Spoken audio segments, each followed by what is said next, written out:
Let's start our English speaking practice.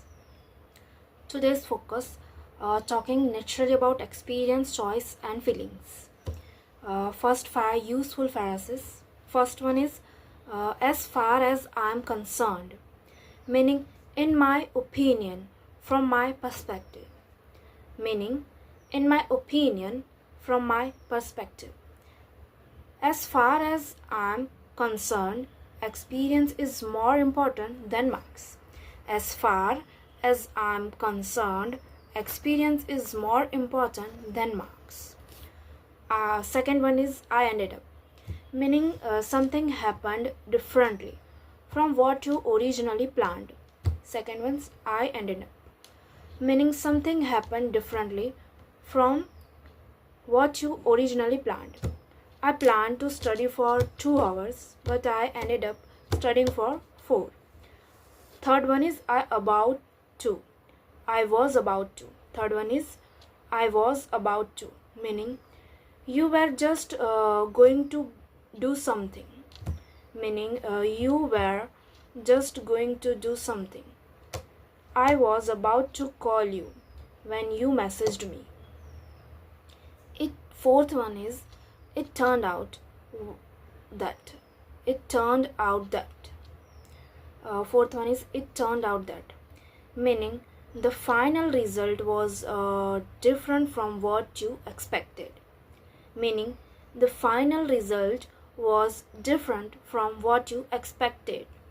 I thought the exam would be difficult, but it turned out that it was quite easy. I thought the exam would be difficult, but it turned out that it was quite easy. Fifth one, if you ask me, meaning in my personal opinion, If you ask me, learning through projects is more effective. If you ask me, learning through projects is more effective. Now conversation.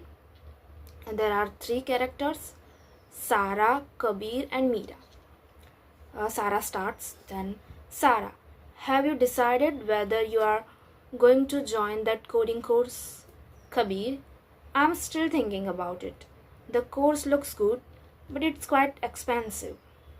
Meera, if you ask me, you should consider whether you'll actually use what you learn. Kabir, that's exactly what I'm worried about. I don't want to spend money on course and then stop studying after a few weeks, of course. Sarah, I understand, but sometimes you need to invest in yourself. Kabir, true. I was about to register yesterday, but then I started having a second thoughts. Meera, what made you change your mind? Kabir, I spoke to someone who had taken the course. It turned out that most of the content was available online for free. Sarah, really? Then maybe you don't need to join it. Kabir, that's what I'm thinking. I could learn the basics by myself and spend the money on something more useful later. Meera, as far as I'm concerned, that's a sensible decision. Sarah, and if you ever get stuck, you can always ask us for help. Kabir, thanks. I think I'll try learning on my own first. Meera, good choice. You might end up learning more than you expected. And it's done.